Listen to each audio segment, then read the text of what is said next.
ओम शांति।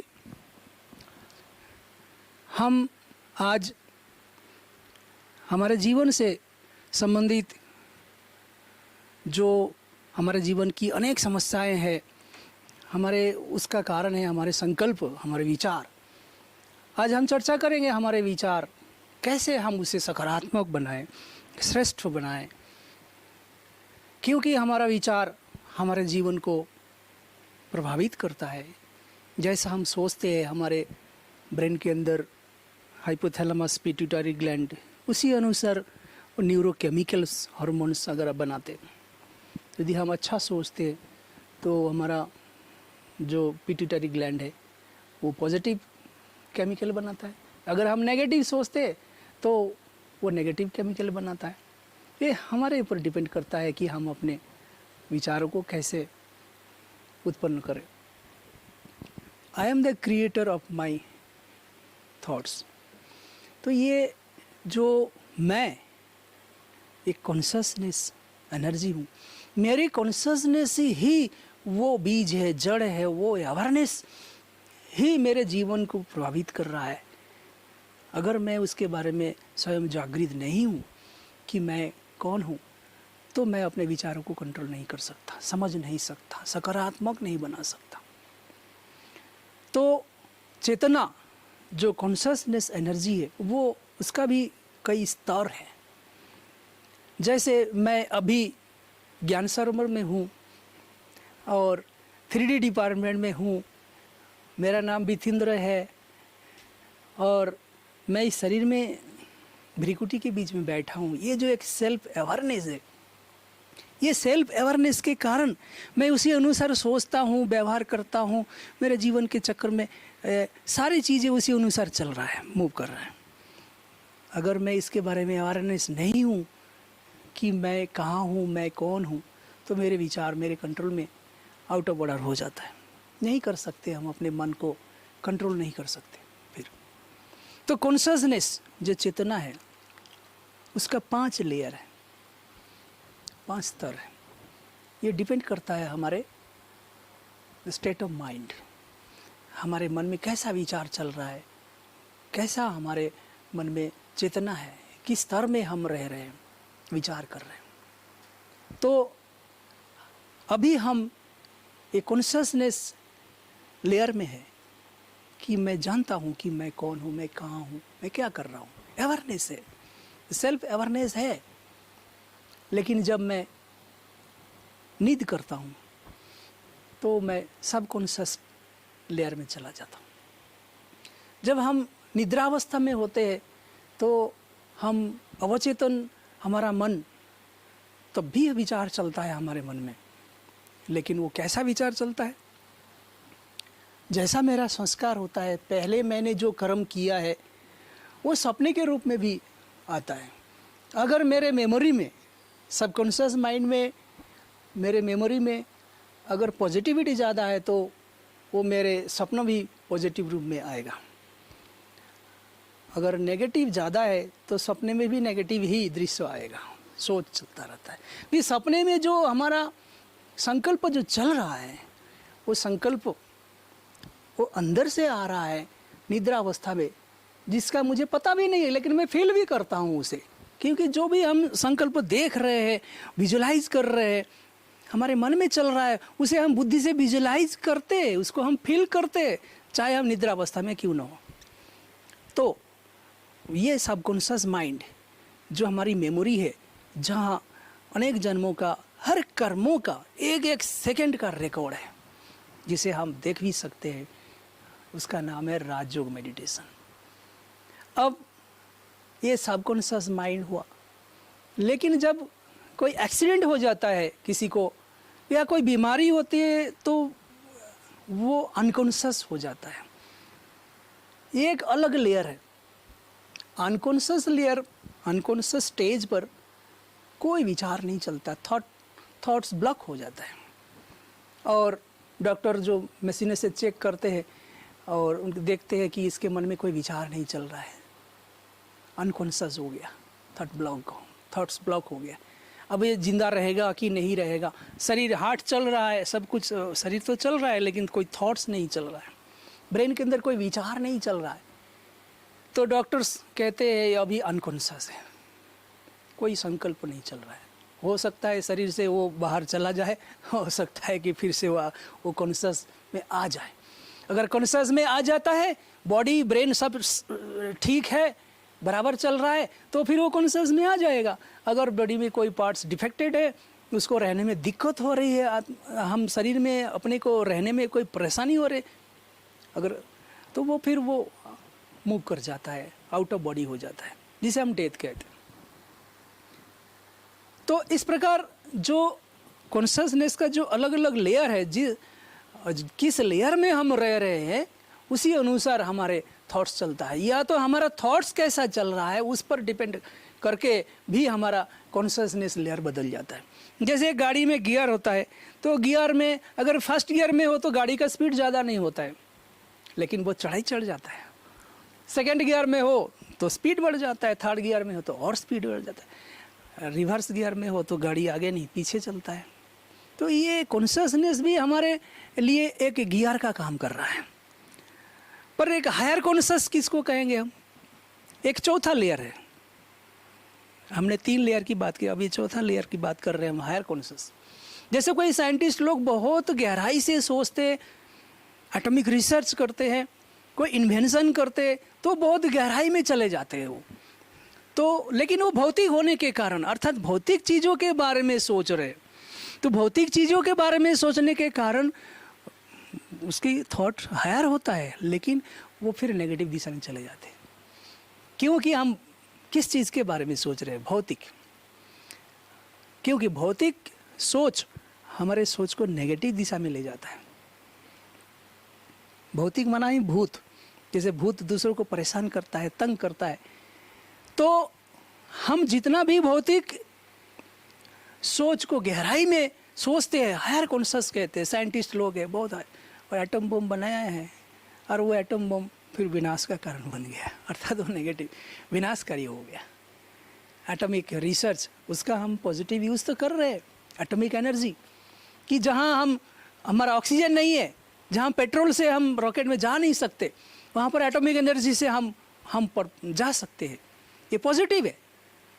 लेकिन अधिकतर वो जो हमारा ज्ञान है, विज्ञान का भौतिक ज्ञान, वो नकारात्मक यूज़ हो रहा है, डिस्ट्रक्टिव यूज़ हो रहा है। इतने सारे एटम बम बनाया है, हजारों, वो क्या है? वो हायर कॉन्शियस से बना है, लेकिन वो डिस्ट्रक्टिव हो गया।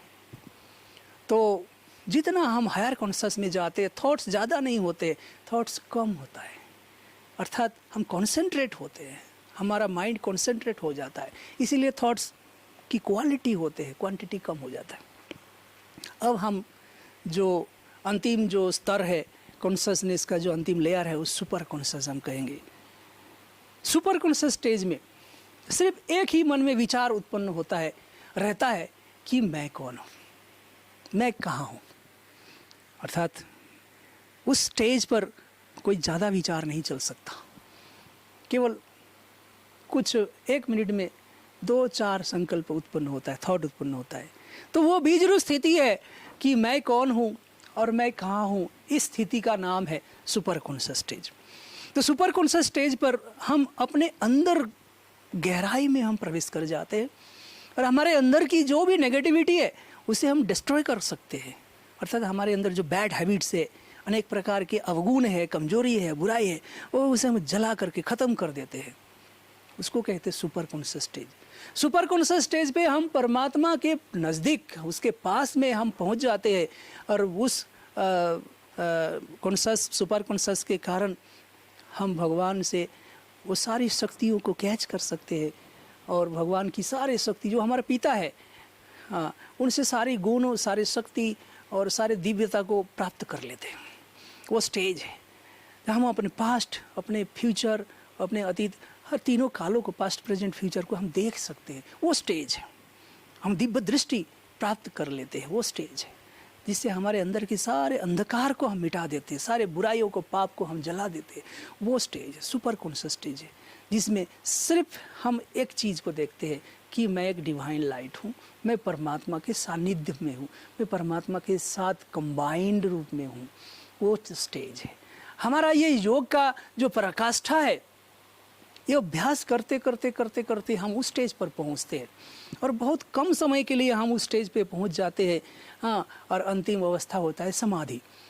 मना हम ऐसे करते करते एक दिन शरीर से आउट हो जाते हैं और अपने ओरिजिनल स्टेज जो परमात्मा ने जहाँ से हमको भेजा था वहाँ, और हम अपने पिता परमात्मा के पास पहुँच जाते हैं।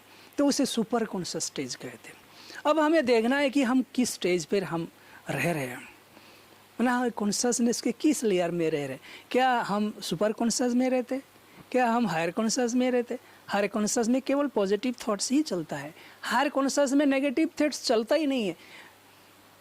जैसे आइंस्टाइन है, तो जब उन्होंने एटॉमिक रिसर्च किया और एटम बम बनाया तो उसने सोचा ही नहीं था कि मेरे इस कर्मों से दुनिया का विनाश हो सकता है। जब उन्होंने बना दिया, आविष्कार कर दिया, उसके बाद उसके दिमाग में चलने लगा, अरे मैंने जो बनाया ये चीज़ तो दुनिया को विनाश कर सकता है। उसका क्योंकि दूसरे इसको यूज़ करेगा, एटम आतंकवादी एटम बम को यूज़ करेगा, क्योंकि एटम बम को मालूम नहीं कि मुझे कहाँ गिरना है, क्योंकि उसमें कोई विचार नहीं चलता, उसमें कोई आत्मा नहीं है, कॉन्शसनेस एनर्जी नहीं, वो सोचता नहीं है एटम बम कि मैं हूँ और मुझे वहाँ गिरना है, वहाँ एक्सप्लोर करना है, ऐसा नहीं है। तो इस प्रकार से क्या है कि हायर कॉन्शस में पॉजिटिव थॉट्स तो चलता ही है, नेगेटिव थॉट्स नहीं चल सकता। लेकिन अगर वो भौतिक होता है तो वो अवश्य ही उसका डायरेक्शन नेगेटिव में हो जाएगा। तो इस प्रकार हमारे आध्यात्मिक शक्ति जो मूव कर रहा है, हमारे अंदर जो संकल्प शक्ति है, थॉट पावर जो गॉड ने हमें दिया है, सबसे बड़ी शक्ति जो हमें ईश्वर ने दिया है वो है थॉट पावर, संकल्प शक्ति। पर वो संकल्प को यदि हम कंट्रोल करना चाहते हैं, उस पर हमारा अधिकार हमारे हाथ में लेना चाहते हैं, मन जीत जगत जीत कहते हैं, हमारे कर्मेंद्रिय जीत, प्रकृति को यदि हम जीतना चाहते हैं, उसके लिए हमें उसका अभ्यास करना होगा। अधिकतर लोग जो हम इस दुनिया में, इसके बारे में कोई अवेयरनेस नहीं है। मैं कौन हूँ जानने की क्या ज़रूरत है, इसमें क्या लेना है, ये कोई ज्ञान से क्या मतलब है, ऐसा समझते। परंतु नहीं, हम सिर्फ यहाँ जन्म लिए हैं खाने पीने और कुछ काम करके चले जाने के लिए नहीं है। ऐसा ही कर रहे हैं हम लोग सोचने की कोशिश ही नहीं कर रहे कि हमारे जीवन में इतना दुख शांति का कारण क्या है। और इसका कारण यही है, जड़ है कि हम बिना सोचे समझे हम कर्म कर रहे हैं। हम सोच रहे हैं कि हम तो मर जाएंगे उसके बाद कुछ भी नहीं, ये शरीर मर जाएगा उसके बाद कुछ नहीं, ये सोच करके हम कर्म करते, कुछ भी कर लेते। किसी को हत्या कर देते, इसके बाद कुछ नहीं समझते। परंतु नहीं, क्योंकि जो कर्म हम कर रहे हैं वो हमारे अंदर उसका रिकॉर्ड हो रहा है, उसका परिणाम हमें ही भोगना पड़ेगा। इसलिए हम स्वयं अपने विचार, अपने कर्म के जिम्मेदार है, और वो हमारे अंदर रिकॉर्ड हो रहा है, वो डिस्ट्रॉय नहीं हो रहा है, हमारे अंदर रिकॉर्ड हो रहा है। वो परिणाम हमारे सामने आएगा, जैसा बीज हम बो रहे वो फिर वो हमारे सामने ही आएगा कर्म के परिणाम के रूप में। तो इसीलिए ये जो कॉन्शसनेस के 5 लेयर हमने बताया, ये सुपर कॉन्शियस, उसके नीचे हायर कॉन्शियस, अभी है हम सेल्फ अवेयरनेस जनरल कॉन्शियस में, दूसरा है, चौथा है सब कॉन्शियस, और एक होता है अनकॉन्शियस। ये 5 लेयर है हमारे चेतना के। हमें अभ्यास करना है हायर कॉन्शियस, पॉजिटिव थॉट्स और सुपर कॉन्शियस में जाने का। इसी को हम राजयोग मेडिटेशन कहते हैं। और ये राजयोग मेडिटेशन के द्वारा हम अपने विचारों को साक्षी होकर देखते हैं और उस डायरेक्शन में ले जाने की कोशिश करते हैं जिसमें सिर्फ पॉजिटिव विचार ही हमारे मन में आए। क्यों? क्योंकि पॉजिटिव एनर्जी ही सबको सुख, शांति, आनंद, खुशी देता है। नेगेटिव आता ही है अपने आप को विनाशी देह समझने से।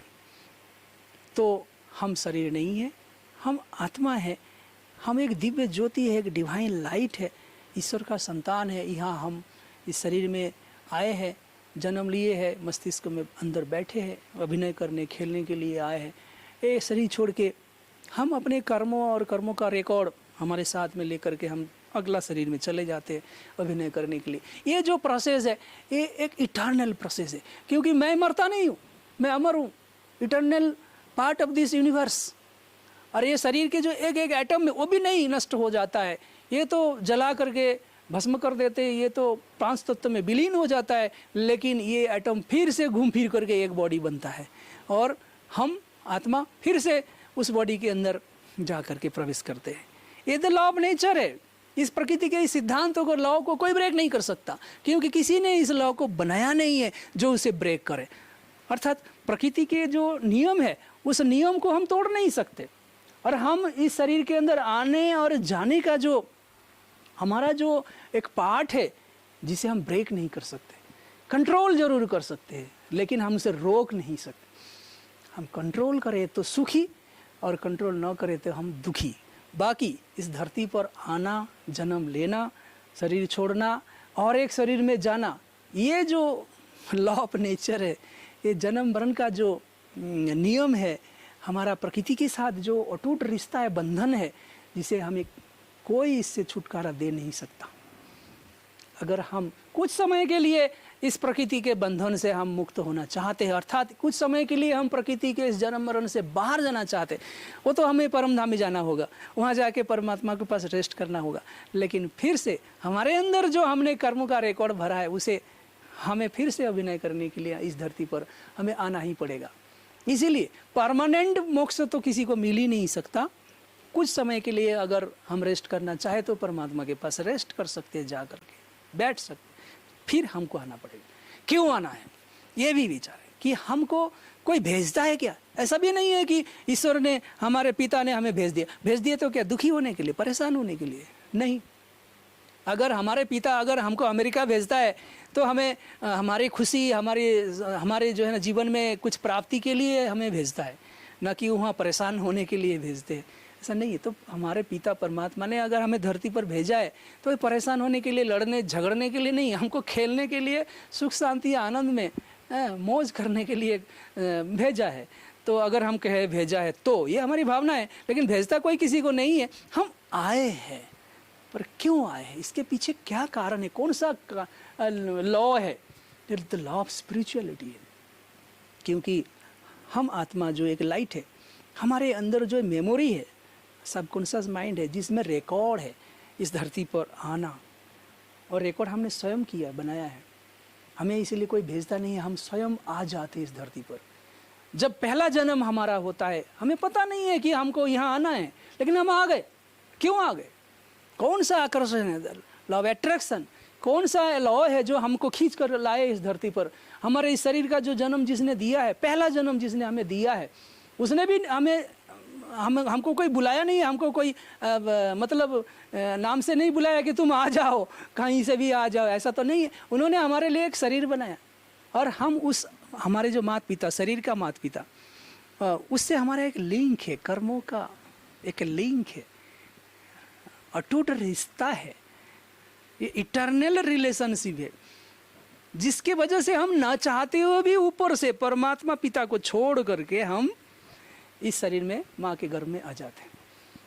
अगर हम आना नहीं चाहते तो हमारे जो शरीर का जो क्रिएटर है माता पिता, वो यज्ञ रचते हमें ऊपर से खींचते हैं, यज्ञ रचते हैं कि आ जाओ कहते, भगवान को कहते तुम हमें एक बच्चा दो। वो आत्मा, जैसे महात्मा बुद्ध जी है, जब उसका जन्म नहीं हुआ उनका, तो उनके पिता ने यज्ञ रचा उसका जन्म देने के लिए, और उस शक्ति को प्राप्त की। वो आध्यात्मिक वातावरण प्रकृति के अंदर वहाँ बनाया, एक पवित्र वातावरण बनाया, जिसमें वो शुद्ध आत्मा, पवित्र आत्मा महात्मा बुद्ध जी ऊपर से आकर्षित होकर के आ गए इस धरती पर जन्म लिए। तो ये आध्यात्मिक रहस्य है जिसे हमें समझना है। तो ये जो आध्यात्मिक चेतना है, जो हमारे स्टेट ऑफ माइंड है, कॉन्शियसनेस है, अगर हमें अपने विचारों को कंट्रोल करके अपने कर्मों को श्रेष्ठ बनाना है तो ये हमें अभ्यास करना होगा। लेकिन अधिकतर लोग इसको जानते नहीं हैं और बिना सोचे समझे काम करते हैं, सोचते हैं, कर्म करते हैं, और धीरे धीरे अनकॉन्शियस होता जा रहा है। सारा दुनिया अनकॉन्शियस होता जा रहा है। जब कोई क्रोध में आ जाता है, जब कोई लड़ते हैं, एक दूसरों को हत्या करते हैं, मारते हैं, तो वो अनकॉन्शियस स्टेज में ही चले जाते हैं। उस समय उसकी सोच भी नहीं चलता है कि मैं क्या कर रहा हूँ। जब दो बैल आपस में लड़ते हैं, ये नहीं सोचता है कि हम दोनों भाई आपस में क्यों लड़ रहे हैं, इतना भी संकल्प नहीं चलता है। वो लड़ते हैं एक दूसरे को मारने के लिए, क्योंकि इतना क्रोध है, बैल बुद्धि है, भैंस बुद्धि कहते हैं उसे। ये सोचते ही नहीं है कि हम क्या कर रहे हैं। लेकिन मनुष्य जो ईश्वर का संतान है, उसे सोचने की शक्ति भगवान ने दिया है, तो वो इंसान है, वो देवता बन जाता है जो ये सोचता है कि मैं कौन हूँ, मेरे जीवन में दुख कहाँ से आ रहा है, मानव जीवन में इतना अशांति क्यों है। इस पर वो सोचते हैं, विचार करते हैं, निर्णय करते हैं और अपने संकल्पों को, अपने थॉट को, अपने माइंड को अपने बस में करने की वो पुरुषार्थ करते हैं। तो इस प्रकार हमें भी ऐसे पुरुषार्थ करना है, समझना है और अपने विचारों को, अपने चेतना के जो स्तर है उसको सुपर कॉन्शस में ले जाना है, परमात्मा के पास ले जाना है। ऑटोमेटिक जब हम अपने विचार को स्टॉप कर देते हैं, परमात्मा के पास पहुंच जाते हैं, ऑटोमेटिक स्टॉप हो जाता है और वो परमात्मा के जो सारे शक्ति है, गुण है, उसकी फीलिंग हमें होने लगता है और हम उस जैसा बनने लगते हैं। हाँ, उसके पास पहुंचते ही हमारे सारी इच्छाएं हमारी पूरी हो जाती है, सारा ज्ञान हमको हो जाता है, हमें पास्ट प्रेजेंट फ्यूचर दिखने लगता है। तो वो जो सुपर कॉन्शियस स्टेज है, उस स्टेज पर हमको फाइनली पहुंचना है। और मैंने तो ऐसा अनुभव किया है, इसीलिए मैं आपको वो बात समझा रहा हूँ, समझा पाता हूँ, नहीं तो मैं बात ही नहीं कर सकता ऐसी। मैंने उस चीज़ को समझा है, अनुभव किया है, उस परम सत्ता को उसके पास में बैठ कर के बात किया है और मेरा लाइफ ही पूरा ऐसा ही बना हुआ है।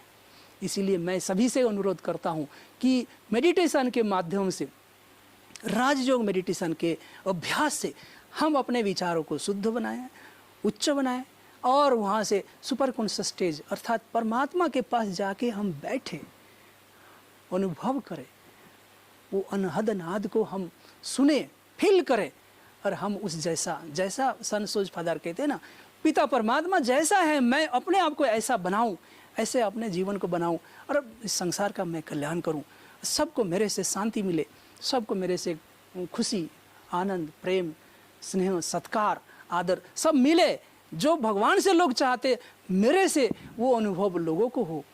तो ये राजयोग का उद्देश्य यही है। इस प्रकार से ये दुनिया को हम स्वर्ग बना सकते हैं, स्वयं को हम दिव्यीकरण कर सकते हैं, नर से नारायण, नारी को लक्ष्मी बनने का यही रास्ता है जिसे सहज राजयोग कहा जाता है। और इसके लिए घर बार छोड़ने की कोई ज़रूरत नहीं है। आप कहीं भी है, किसी भी धर्म में है, तो आप इसका अभ्यास कर सकते हैं। ओम शांति।